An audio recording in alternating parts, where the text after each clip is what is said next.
Hello, my name is Guest 3303. I am one of the few lucky guests that are still alive. Since Roblox banned all guests, I had to go into hiding to keep from being deactivated. I do not know why Roblox decided to take everything from me. I am just a guest. I have very little, but I have a lot of love. I fell in love with another guest, Guest 2032. She was beautiful. I can remember her beautiful smile. I was coming home from work when they took her. I watched in terror as I could not do anything.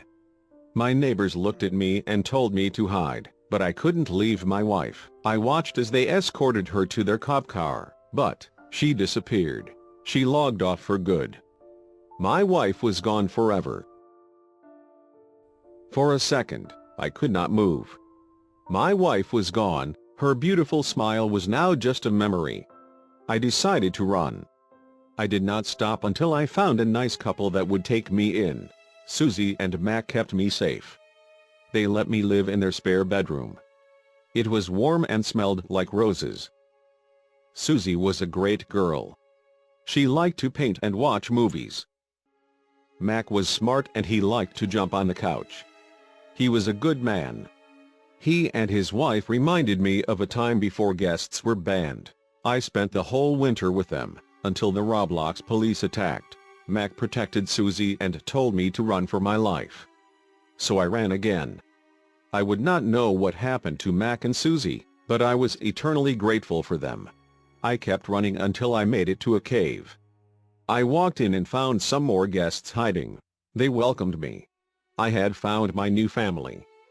Since guests could not talk, we wrote on the walls. Guest 3000 told me that most of the guests from Roblox City were taken and forced to log off. I was not the only one who lost my love. One night I asked myself, why not log off? No one would notice. It's not like anyone wants guests in Roblox anyways. We just want to love and be loved like anyone else. I could not bear the thought of losing my love forever, so my only hope was to stay alive long enough for me to find her and recognize me.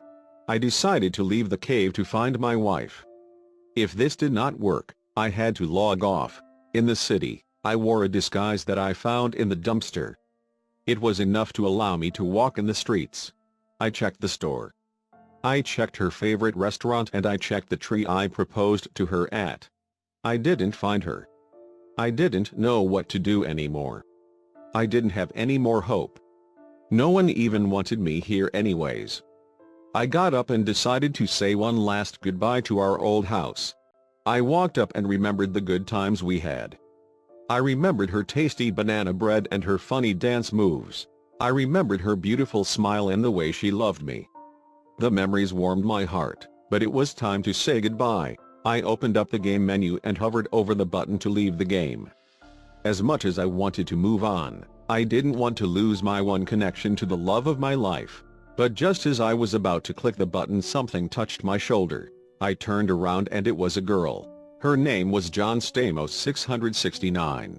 She asked me if she remembered a guest named Guest 2032. I shook my head yes. Was it her? My love? Yes. Yes, it was. My heart warmed. I was happy again. We spent a moment talking. She told me that I should make a Roblox account, but I would have to ask my parents first. So I left to ask my mother if I could make a Roblox account. She said yes. I jumped with joy. I ran with every ounce of strength I could, back to my computer. I had the best news of my life. But, when I came back, the server shut down and I forgot to write down her name. A few days later I was on Roblox High School watching TV when Fuller House came on. I saw John Stamos. Like a light bulb flashing above my head, I remembered that the love of my life had named themselves John Stamos 669. This was the greatest moment of my life. After I added her as a friend, we met up and bought a house together on Robloxian life. We now have 300 dogs and 100 pigeons. My wife likes pigeons.